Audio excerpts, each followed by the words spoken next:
అధ్యక్ష, ఇప్పుడే deputy chief minister Pawan Kalyan గారు, విష్ణు కుమార్ రాజు గారు కూడా చెప్పారు. అధ్యక్ష,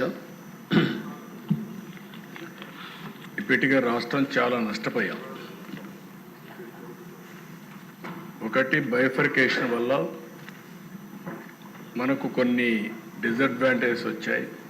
రాజధాని లేదు, చాలా సమస్యలు వచ్చాయి. 5 సంవత్సరాల్లో మనం కొంతవరకైనా రికవర్ చేయాలని ప్రయత్నం చేశాం. దేశంలోనే 3 రాష్ట్రాల్లో ఒక రాష్ట్రంగా అభివృద్ధి చెందాం. అది కంటిన్యూ అంటే స్టెబిలిటీ వచ్చేది. మళ్ళా 5 సంవత్సరాలు బాగా విధ్వంసానికి గురైంది. అయితే ఈసారి బ్రాండ్ పోవడమే కాకుండా మనకు సమస్యలు కూడా వచ్చాయి. ఆ సమస్యలు మీరు చూస్తే ఆర్థిక ఇబ్బందులు, అధికార యంత్రాంగం నిర్వీర్యమైపోయింది, వ్యవస్థలన్నీ చిన్నాభిన్నమైనాయి. కానీ ఈ ప్రభుత్వం ఒక దృఢ సంకల్పంతో మిత్రులు పవన్ కళ్యాణ్ గారు చెప్పినట్టు ఎక్కడా రాజీ పడం, ఈ కూటమి ద్వారా తప్పకుండా ఆంధ్ర రాష్ట్రానికి దశ దిశ చూపించే కార్యక్రమానికి శ్రీకారం చుడతాం. గట్టి పరిపాలనకే శ్రీకారం చుడతాం. సెంటిమెంట్ కూడా గౌరవిస్తాం. పొట్టి శ్రీరాములు గారి యొక్క ఏదైతే ఆత్మ త్యాగం చేశారో, బలిదానం చేసుకున్నారో, ఆ రోజున డిసెంబర్ వస్తుంది. స్టేట్లో ఒక పెద్ద ఫంక్షన్ చేసి తద్వారా ఆయనకు నివాళులు అర్పించడమే కాకుండా ఆ స్ఫూర్తిని ముందుకు తీసుకుపోదాం. ఒక రాష్ట్రం కోసం త్యాగం చేసిన వ్యక్తిని జీవితంలో మన ప్రజలు గుర్తుపెట్టుకునే విధంగా చేస్తాం.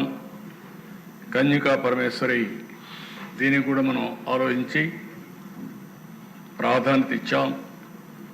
ఇంకొక పక్కన ఎప్పుడో స్వాతంత్రం రాక మునుపు డొక్కా సీతమ్మ ఏదైతే గోదావరి దాటి ఆ సైడ్ వస్తే ఎంతమంది వస్తే అంతమందికి ఆమె స్వయంగా వంట చేసి పెట్టి లాంతర పెట్టుకొని వాళ్ళకు రిసెప్షన్ ఇచ్చింది.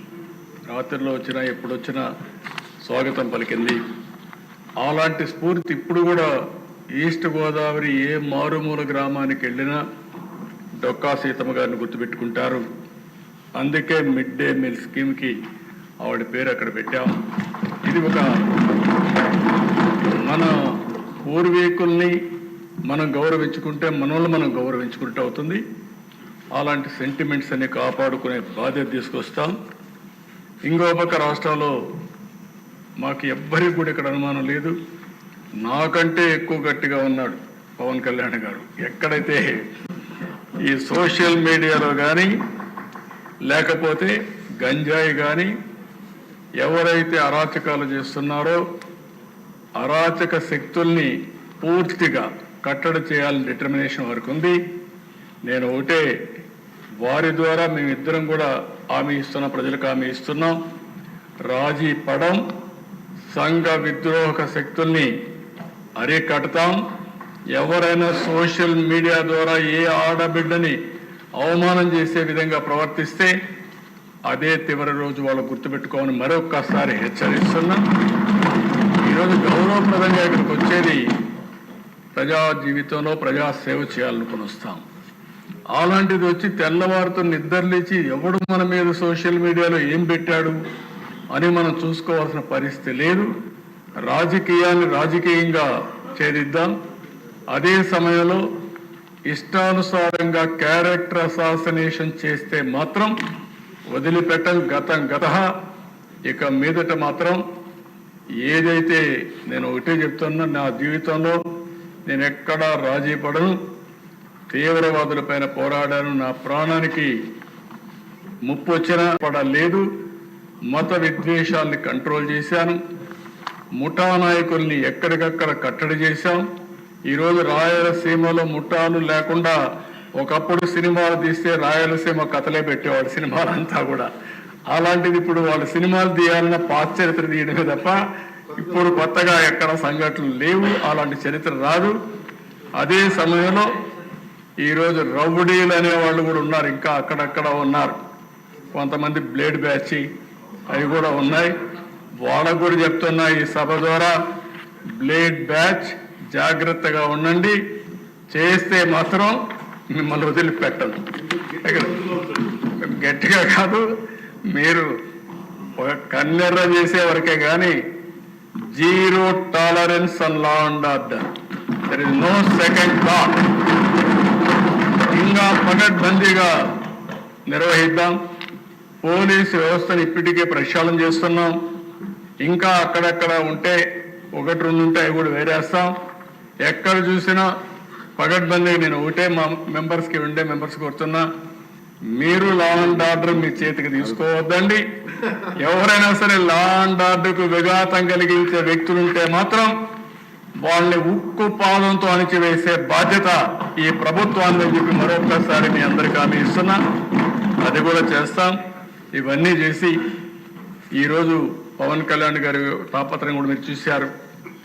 వేరే రాష్ట్రాలకు పోతే వాళ్ళ అభివృద్ధి చూసి ఆ అభివృద్ధి మనం మాట్లాడినప్పుడు మనం చేసుకోలేకపోతున్న బాధ ఉంది.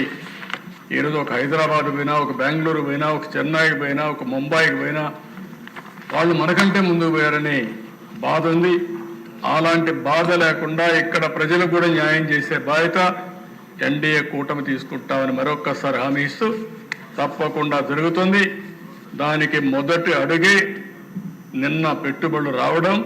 ఫస్ట్ టైం పెట్టుబడులు వరదలు కూడా ప్రారంభమయ్యాయి, ఇప్పుడిప్పుడే స్టార్ట్ అయినాయి. మనం కానీ సుపరిపాలన ఇస్తే ఇంకా పెద్ద ఎత్తున పెట్టుబడులు వస్తాయి. ఏ విధంగా చేయాలో అన్నీ చేస్తున్నాయి. మళ్ళీ సంపాదించిన ప్రభుత్వం కష్టపడి పనిచేద్దాం, సంపద సృష్టిద్దాం, ఆదాయాన్ని పెద్దాం. ప్రతి ఒక్క రూపాయి కూడా పేదవాళ్ళ కోసం ఖర్చు పెడదాం. అధ్యక్ష, బీజేపీ కూడా బ్రీఫ్